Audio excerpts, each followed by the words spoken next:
Hello everyone, my name is Preeti and now we are going to start second chapter of science in Hindi medium. ये जो chapter है इसका नाम है अम्ल क्षारक एवं लवण, जिसका मीनिंग होता है acid basis and salt. Acid acid क्या होता है? एसिड मेनली एक स्वाद है, ठीक है। एसिड का जो स्वाद होता है वो खट्टा होता है, मतलब कि जो अम्ल है वो मेनली स्वाद में खट्टा होता है। और इसी के साथ जो क्षारक होते हैं ये वह पदार्थ होते हैं जो कि स्वाद में कड़वे होते हैं। और जो लवण मीनिंग सॉल्ट, जो कि हम रोज़मर्रा की ज़िंदगी में यूज़ करते हैं। तो ये जो चैप्टर होगा हम इसमें मेनली यही चीज़ पढ़ेंगे कि किस प्रकार से हमारा जो दैनिक जीवन है उसमें हम अम्ल, क्षारक और लवण का यूज़ करते हैं, ठीक है। सो मेनली हमें यहाँ पे एक चीज़ तो कॉन्फर्मली है कि भाई अम्ल क्या होता है। अम्ल वह पदार्थ जिनका स्वाद खट्टा होता है, क्षार वह पदार्थ जिनका स्वाद कड़वा होता है और लवण लवण होते हैं वह पदार्थ जिनको हम रोज़मर्रा की ज़िंदगी में यूज़ करते हैं खाने के लिए, है ना। अगर हम बात करें कि जो अम्ल है वो कौन कौन से पदार्थों में पाया जाता है, तो जो अम्ल है ये मेनली अगर हम जो नींबू हो गया है ना, नींबू पे तो क्योंकि खट्टा ही होता है। और इसी के साथ अगर हम बात करें जो क्षार है वो किस में पाया जाता है, क्षार कड़वे पदार्थों में पाया जाता है। इसका अगर हम एग्जाम्पल ले तो अगर हम ले सकते तो बेकिंग सोडा, है ना। तो यहाँ पे अब हम यहाँ पे बेसिकली ये चीज़ देखेंगे कि भाई अम्ल और क्षारक में डिफरेंसेस क्या है। तो अम्ल स्वाद में खट्टे होते हैं, क्षार स्वाद में कैसे होते हैं, कड़वे होते हैं। जो अम्ल होता है ना इसमें धन आयन होता है। आयन का मीनिंग होता है किसी भी पदार्थ पे चार्जेस क्या होते हैं ना, किसी भी यौगिक पे क्या चार्जेस होते हैं। अब देखिए हाइड्रोजन हाइड्रोजन हाइड्रोजन एक तत्व है जो कि एक अधातु की श्रेणी में आता है। और इसी के साथ जो हाइड्रोजन होगा उस पर धन आयन लगा होगा। इट्स मीनिंग जो हाइड्रोजन है उसमें पॉजिटिव साइन लगा होगा। क्षार में मेनली OH आता है, मतलब अगर हम बात करें तो हाइड्रोक्साइड, है ना, जिसमें जो आयन होता है उसमें ऋण आयन होता है, मतलब कि नेगेटिव इसमें चार्जेस लगे होते हैं। अच्छा, तो हमने यहाँ पे ये चीज़ें पढ़ ली है कि भाई अम्ल और क्षार क्या होता है, इसमें हमने दो डिफरेंसेस भी देख लिए। नेक्स्ट बात होती है कि किसी भी पदार्थ में अम्ल है या क्षारक, इसको हम कैसे जानते हैं। समझ लीजिए कि आपके पास कोई भी ऐसा पदार्थ है जिसको आप टेस्ट नहीं कर सकते, ठीक है। जैसे कि अगर हम बात करें साबुन को आप टेस्ट नहीं कर सकते, तो आप कैसे पता लगाओगे कि इस साबुन में अम्ल है या फिर क्षारक। इन चीज़ों को पता लगाने के लिए हमारे पास कुछ सूचक होते हैं। सूचक का मीनिंग होता है वह पदार्थ जिनके द्वारा हम पता लगा सकते हैं कि भाई कोई भी पदार्थ क्षार है या फिर अम्ल है, ठीक है। अब जो सूचक होते हैं वो तीन प्रकार के होते हैं, प्राकृतिक सूचक और कृत्रिम सूचक और इसी के साथ गंधीय सूचक। देखिए प्राकृतिक सूचक, इसके नाम से हमें पता चल रहा है भाई वह सूचक जो कि हमें प्रकृति से प्राप्त होते हैं, जो कि हमें नेचर से मिलते हैं ना। सेकंड है कृत्रिम। कृत्रिम का मीनिंग होता है इंसान के द्वारा बनाए, है ना। अगर हम बोले अगर हमने इसमें अगर हमने सूचक भी ज्वाइन कर लिया तो अब हम यहाँ पे मेनली एक चीज़ देखेंगे कि इंसान के द्वारा बनाए गए सूचक, है ना। और इसी से गंधीय सूचक वह सूचक होते हैं जिसको मेनली हम उसकी गंध के द्वारा पता लगाते हैं कि भाई किसी में भी कैसा कोई भी पदार्थ अम्ल या फिर क्षार है। तो इन सब के बाद जो नेक्स्ट चीज़ आती है वो हमारे पास एक चीज़ आती है लिटमस पेपर। लिटमस पेपर से हमें हमेशा पूछ लेते हैं और इसमें बहुत से बच्चे कंफ्यूज भी होते हैं, ठीक है। तो देखिए जो लिटमस पेपर होता है ये मेनली क्या करता है, नीले जो जिसमें अम्ल होता है ना, लिटमस पेपर पेपर मेनली होता है कैसा, लिटमस पेपर में दो रंग आते हैं, एक तो नीला आता है और एक लाल आता है। अगर हम लाल वाले भाग को अम्ल में डालें, एसिड में डालें, तो जो उसका जो कलर हो जाएगा उसका चेंज हो जाएगा, उसका जो कलर है वो उसका रेड हो जाएगा, ठीक है। और अगर हम रेड वाले भाग को बेसिस में डालें, क्षार में डालें, तो जिसका जो कलर होगा वो चेंज हो जाएगा और जिसका जो कलर होगा वो उसका नीला हो जाएगा। तो मेनली यही होता है, ठीक है। अब जो हमारे जो बुक का जो नेक्स्ट टॉपिक है, पहले तो हमने यहाँ पे एक चीज़ पता लगा ली कि भाई अगर हम बोलते हैं कि सूचक क्या होता है, गंधीय सूचक क्या होता है ना। नेक्स्ट है अम्ल एवं क्षारक धातु के साथ कैसे अभिक्रिया करते हैं। अगर हम बात करें कि कोई भी एसिड या फिर बेसिस है, ठीक है। हम धातु मेटल, मेटल क्या हो जाएगा, मेटल हो जाएगा भाई सोना, चांदी, लोहा ये सभी क्या है, मेटल है। इट्स मीनिंग जब भी कोई भी एसिड या फिर बेसिस किसी भी मेटल के साथ रिएक्शन करता है तो हमें क्या मिलता है और क्या नहीं मिलता है। हम यहाँ पे या इस साल जो टॉपिक है हम इसमें यही चीज़ रीड आउट करेंगे। तो इसमें इसमें हमारी जो बुक है उसमें हमारे पास एक एक क्रियाकलाप एक एक्सरसाइज है, तो इसको हम पहले सॉल्व आउट कर ले रहे हैं, ठीक है। तो इस एक्सरसाइज में मेनली क्या होता है कि जब भी कोई बेसिस या फिर एसिड किसी भी धातु के साथ अभिक्रिया करती है तो वो मेनली क्या बनाती है ना, तो वो मेनली कुछ चीजें बनाती है, ठीक है। जिसमें जो सबसे पहले तो आता है, जिसमें लवण आता है और इसके साथ हाइड्रोजन गैस आती है, ठीक है। हमने इसके जो नाम है हमने उसी से पढ़ा था कि भाई लवण का मीनिंग होता है सॉल्ट, लेकिन यहाँ पे जो सॉल्ट बनेगा वो खाने वाला सॉल्ट नहीं बनेगा, इसे याद रख लीजिए ना। यहाँ पे जो सॉल्ट बनेगा ये मेनली जहरीला सॉल्ट बनेगा, जिसे खाकर आपकी तबीयत भी बिगड़ सकती है, ठीक है। अब हम यहाँ पे एक वो देखते हैं, समीकरण देखते हैं, इक्वेशन देखते हैं कि उसने किस प्रकार से जो चीज़ है हमें उसमें किस प्रकार से दर्शाई गई है, ठीक है। तो यहाँ पे देखिए, यहाँ पे हमारे पास हमने मेनली यहाँ पे एक बेसिस लिया है जिसका नाम है NaOH, मीनिंग सोडियम हाइड्रोक्साइड, है ना। जब हम सोडियम हाइड्रोक्साइड, जो सोडियम हाइड्रोक्साइड है ये क्या है, एक बेसिस है ना। और जब हम इस बेसिस की किसी भी मेटल मेटल हमने मान लिया भाई जिंक मान लिया, जब हम किसी भी बेसिस मीनिंग सोडियम हाइड्रोक्साइड की हम किसी मेटल मीनिंग किसी हम जिंक के साथ अभिक्रिया करवाते हैं तो हमारे पास इधर लवण आता है, ठीक है। लवण क्या आता है भाई, Na2ZNO, मतलब कि अगर हम बात करें तो सोडियम जिंक ऑक्साइड, और जो हाइड्रोजन गैस है वो हमारे पास अलग हो जाएगी, हाइड्रोजन गैस हमारे पास अलग हो गई, ठीक है।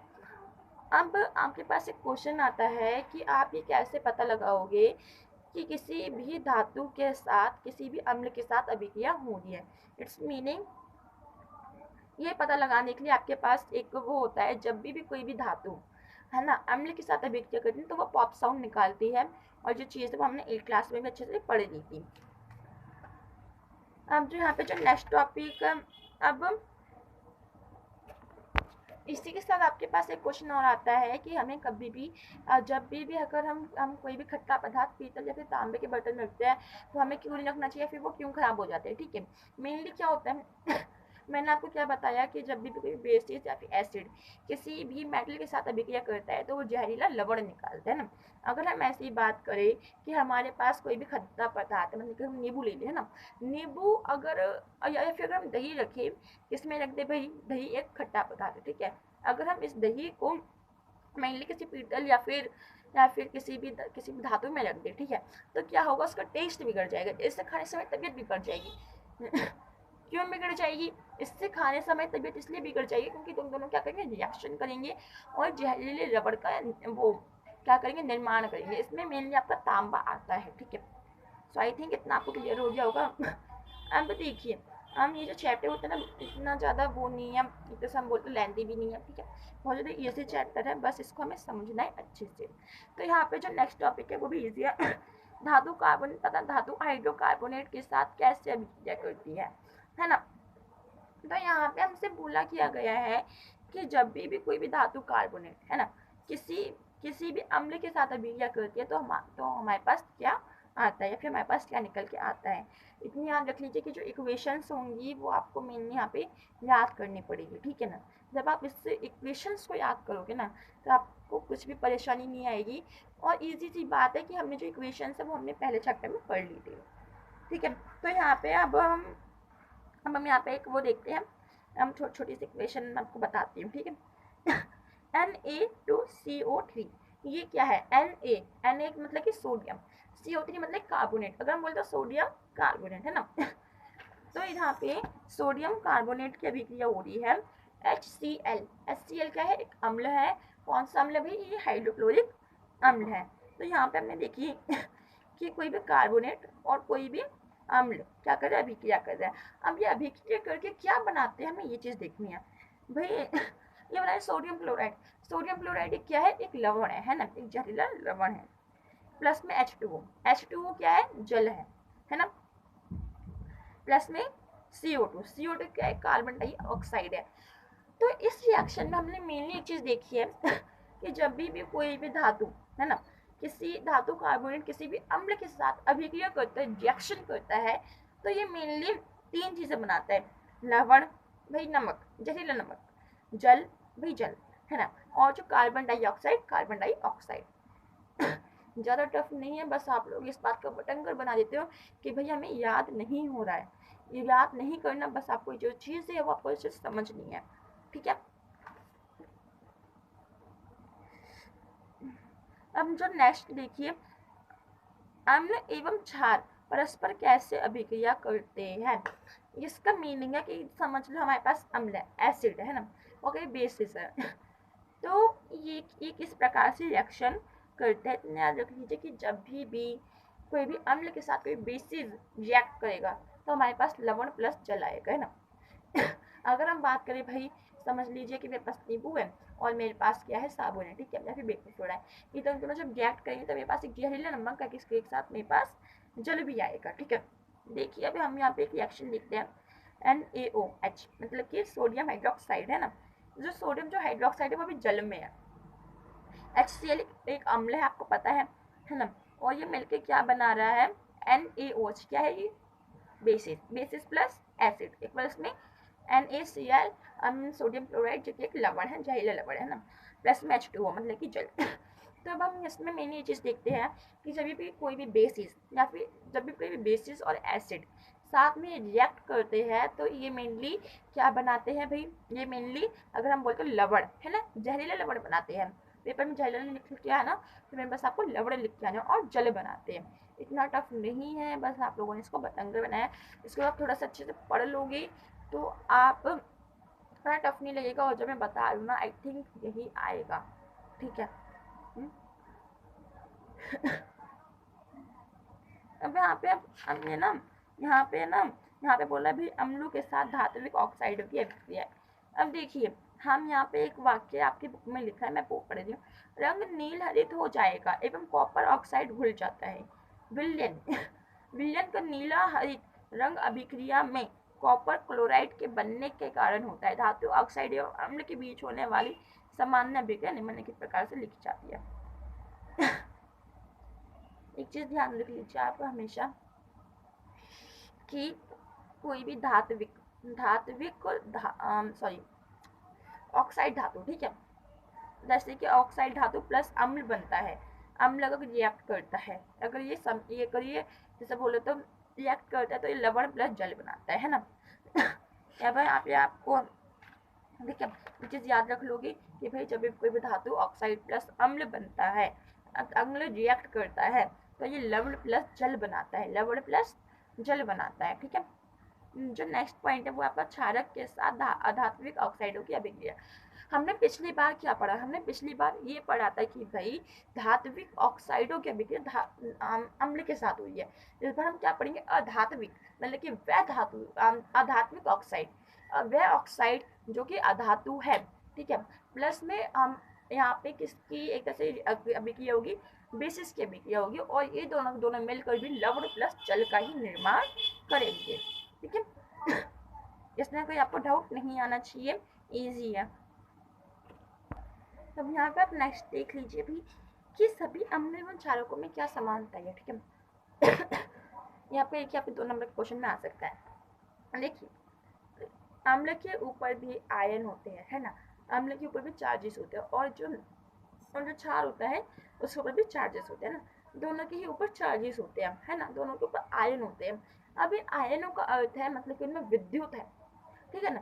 अब ये अभी मैटर नहीं करता कि भाई इसके ऊपर पॉजिटिव का इसके ऊपर माइनस का, नहीं, दोनों के ऊपर चार्जेस है, दोनों के ऊपर आयन है। इसका मीनिंग दोनों के दोनों जो जो जो पदार्थ होंगे, आप चाहे वो अम्ल हो या फिर धातु, अम्ल या फिर क्षार, है ना, और दोनों की दोनों जो जो जो अम्ल या फिर धातु होंगे, जो पदार्थ होंगे, वो दोनों के दोनों ही किसके साथ, उन दोनों में ही विद्युत होगी, उन दोनों में ही बिजली होगी। तो यही एक कॉमन चीज़ है, यही एक कॉमन चीज़ है इन दोनों में, ठीक है। तो आई थिंक आपको जो क्लियर, आपके लिए जो बात है आपको क्लियर हो गई होगी अच्छे से। नेक्स्ट पॉइंट अब हम यहाँ पे देख लेते हैं भाई अम्ल एवं क्षारक के विलयन कितने प्रबल होते हैं। ठीक है, इसका मीनिंग ये है कि किसी भी पदार्थ, जैसे हमारे पास अम्ल और क्षारक है, प्रबल का मीनिंग मतलब मजबूत, है ना। अब हम यहाँ पे देखेंगे कि भाई जो अम्ल और जो क्षारक है वो कितने प्रबल है, और इनकी प्रबलता का जो पहचान होती है वो हमें मेनली पीएच स्केल के से होती है। ठीक है ना। अब यहाँ पे आप देख लीजिए कि अधिक संख्या में आयन उत्पन्न करने वाले अम्ल प्रबल अम्ल कहलाते हैं, है ना। इसका मीनिंग है वह अम्ल जो कि अधिक संख्या में आयन उत्पन्न करते हैं, जैसे कि समझ लीजिए भाई हाइड्रोजन है, ठीक है, तो उसमें बहुत ही ज्यादा चार्जेस यूजेस हो रही है, तो वो क्या होगा, प्रबल अम्ल हो जाएगा, है ना।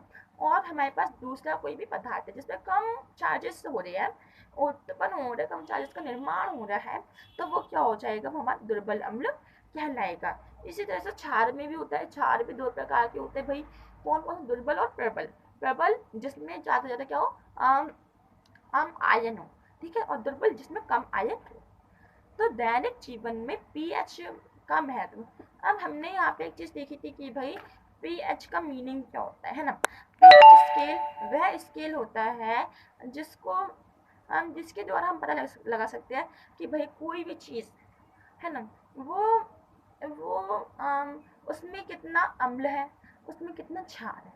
एग्जाम्पल नींबू है ना, नींबू में हम इसकी सहायता से पता लगा सकते हैं कि भाई नींबू में कितना अम्ल है। ठीक है, यूजेस ऑफ पीएच स्केल, देखिए अब जो दैनिक जीवन में जो पीएच स्केल है इसका हमारे पास महत्व क्या होता है। सबसे पहले तो आप यहाँ पे एक चीज देख लीजिए कि pH scale on 7 make up water, हमारा शरीर 7 से 7.8 के बीच कार्य करता है। जो हमारा शरीर होता है उसमें जो अम्ल की जो संख्या होती है जिसपे वो कार्य करता है उसका 7.8 होता है। ठीक है, वर्षा के जो जल का जो पीएच मान अगर 5.6 5.6 से कम हो तो वहां पे अम्लीय वर्षा होने का खतरा होता है। अम्लीय वर्षा अगर एक बार हो गई तो उससे जो भी जो चीज है वो नष्ट हो जाएगी, आपकी जो स्किन होगी वो जल जाएगी। ठीक है, तो आपको चीज क्लियर होगी। थर्ड पॉइंट देख लीजिए भाई कि मुंह का पीएच, जो मुंह का जो पीएच जो मान होता है वो अगर 5.5 से कम हो तो क्या होता है, यहाँ पे जो हमारे जो दांत होते हैं वो सड़ने लगते हैं। ठीक है, मधुमक्खी का डंक अम्ल छोड़ता है ना, जिससे दर्द, देखिए जब भी मधुमक्खी हमें डंक मारती है तो हमें दर्द क्यों होता है, क्योंकि वो अम्ल छोड़ती है। ठीक है ना।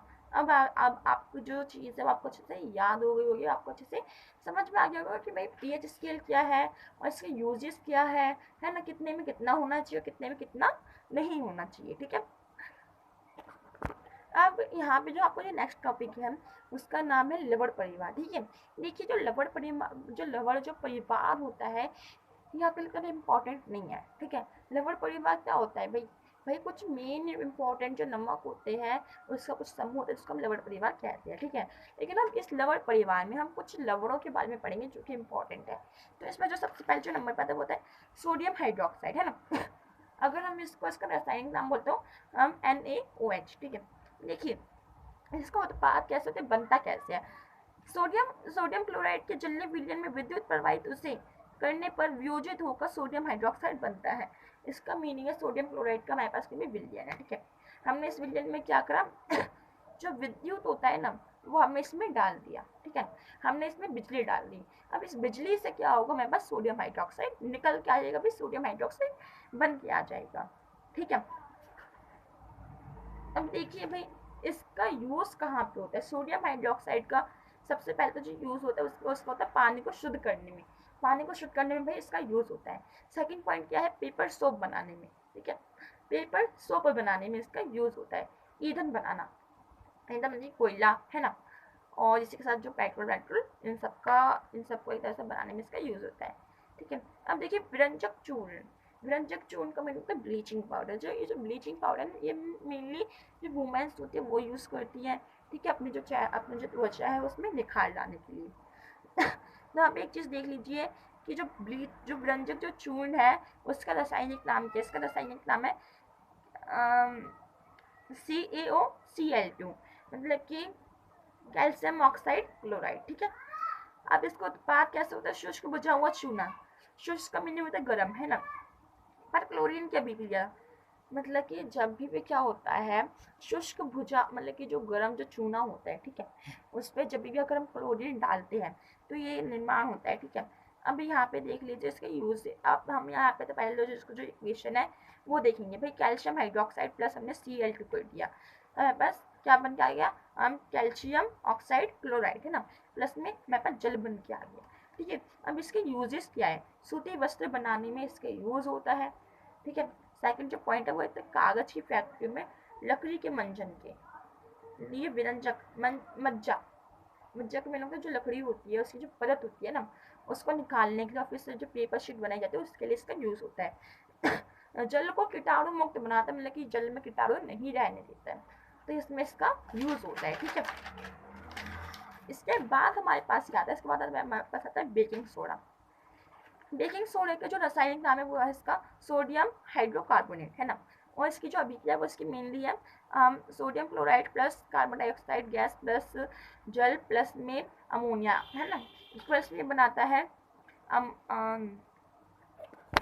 एक प्लस में बनाता है अमोनियम क्लोराइड, प्लस में ये बनाता है सोडियम हाइड्रोकार्बोनेट, है ना।